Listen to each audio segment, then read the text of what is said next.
Halo semuanya, saya Koko Kurniawan. Sekarang kita akan bahas tentang materi Observable Property Class di Kotlin Generic.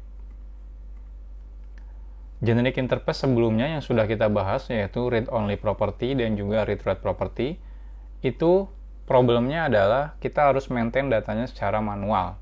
Nah, kadang-kadang kita nggak butuh ngelakuin maintain data secara manual. Kita pengen fokus misalnya melakukan sesuatu sebelum atau setelah datanya berubah. Nah, dalam kasus seperti ini, kita bisa menggunakan generic class, ya. Ini bukan interface, tapi class, namanya observable property. Nah, ini contohnya. Jadi, kita bikin log observable property untuk nge-log before dan juga after sebuah property berubah. Lalu di sini saya jadikan generic juga, biar tipe datanya bisa macam-macam nanti. Lalu saya tambahkan constructor, di mana ini digunakan untuk mengirim data ke constructor si observable property karena dia butuh constructor. Lalu di sini teman-teman kalau pengen mendeteksi perubahan sebelum datanya berubah, itu bisa menggunakan function before change. Kalau setelah berubah bisa menggunakan function after change. Sekarang kita coba langsung praktekkan. Di sini kita akan bikin observable property ya. Kita bikin class. Nama kelasnya log observable property, di mana di sini generic dan ada parameternya generic juga. Lalu di sini extend observable property. Oke, bukan data param ya. Jadi kita kirim dari sini ke sini. Jadi kalau teman-teman perhatikan, observable property itu dia adalah sebuah kelas abstrak di mana dia sebenarnya nge-implement read-write property. Cuma bedanya si observable property dia maintain value-nya di sini. Jadi kita nggak perlu maintain value-nya secara manual. Nah, simpelnya kalau teman-teman perhatikan, jadi get value-nya cuma return value, jadi nggak ada apa-apa. Tapi di set value-nya di sini dia ngelakuin ini before change, mendeteksi ya. Before change ini return value-nya adalah ini boolean. Artinya apa? Artinya kalau teman-teman return-nya true, maka dia dianggap perubahan datanya boleh dilakukan. Kalau false itu tidak boleh dilakukan ya. Jadi teman-teman silakan tinggal return true atau false. Lalu setelah itu, setelah teman-teman ini datanya dirubah, lalu function after change akan dipanggil. Jadi sebenarnya sederhana ya. Oke, sekarang misalnya kita pengen deteksi before change. Jadi di before change kita print line before change property name from old value to new value. Lalu di sini return true misalnya, karena misal saja saya pengen nerima semua data, nggak ada masalah. Kalau teman-teman pengen melakukan validasi, silakan return true atau false di situ. Lalu after change, ini saya copy paste saja biar cepat.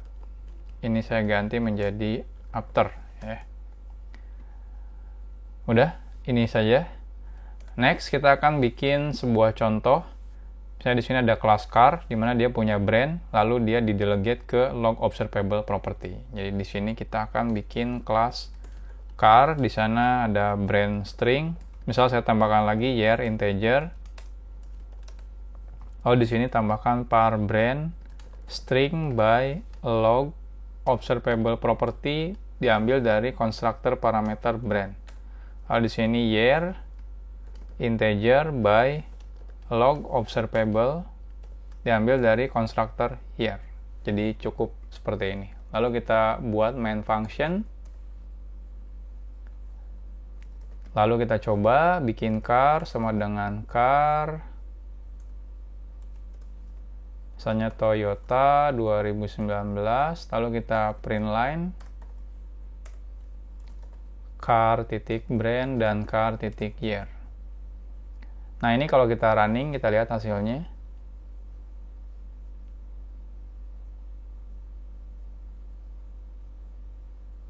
Hasilnya Toyota dan 2019. Jadi tidak ada ininya ya, before change sama after change, karena memang belum kita rubah. Sekarang kita coba rubah, jadi car titik brandnya sama dengan misalnya Wuling, lalu di print ya, habis itu car titik year-nya 2020. seperti ini. Nah, sekarang kita coba running. Nah, hasilnya ini before change sebelum berubah, ini after change setelah berubah. Jadi function ini dipanggil sebelum dirubah, setelah itu ini dipanggil setelah dirubah. Ini juga sama, before change from 2019 to 2020, ini after change. Jadi seperti itu ya. Jadi kalau teman-teman cuma pengen ngedeteksi perubahan sebelum dan setelah, teman-teman bisa menggunakan observable property tanpa harus bikin manual menggunakan read-write property. Nah, selain itu sebenarnya ada helper juga. Kalau misalnya teman-teman pengen yang lebih sederhana, itu ada yang namanya object delegates. Di sana ada beberapa function yang teman-teman bisa gunakan. Not null ini digunakan untuk mendeteksi kalau misalnya value-nya itu masih null, maka dia akan return error. Atau di sini ada delegates pathwable. Ini kalau misalnya teman-teman cuma pengen before change tanpa harus bikin class, teman-teman bisa pakai ini. Nanti di sini tinggal masukkan lambda before change-nya. Lalu di sini observable ya, delegates observable ini untuk after change. Jadi teman-teman nggak perlu bikin class lagi. Nih, kita kasih contoh di sini. Kita buat contohnya, misalnya var owner di sini string by delegates titik not null. Ya, seperti ini. Ini sama dengan kayak gini sih, nggak ada bedanya. Nah, contohnya di sini kalau saya teman-teman coba print line char titik owner, ini nggak error, tapi ketika di running lihat hasilnya. Nah, lihat error karena dia dibatasi di observable property ini, ya. Jadi di sini delegates ini, nah ini yang not null. Jadi kalau teman-teman perhatikan yang delegates not null itu adalah kelas namanya not null var. Di dalam not null var ini simple sih, di function get value-nya. Jadi kalau masih null ya, nanti dia akan throw exception ini.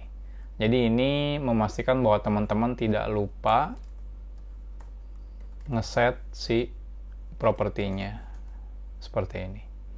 Nah, selanjutnya contoh yang lain, misalnya var description string by delegates pathwable, misalnya ya, initial value-nya string kosong. Lalu di sini teman-teman perlu memasukkan lambda, di mana lambdanya property old value sama new value. Di sini ini kan before change ya, jadi teman-teman harus return true atau false. Nah, misalnya true. Lalu di sini teman-teman bisa tambahkan misalnya print line apa ya?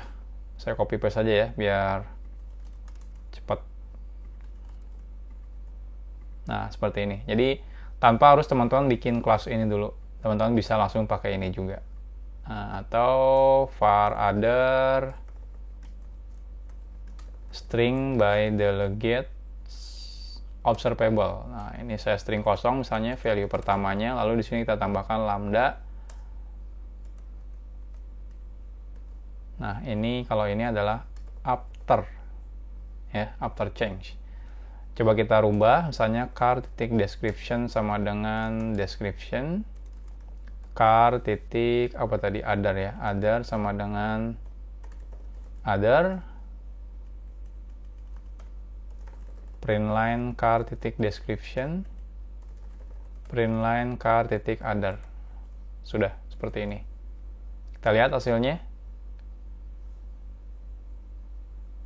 Nah, ini keluar before change description, after change other, ya.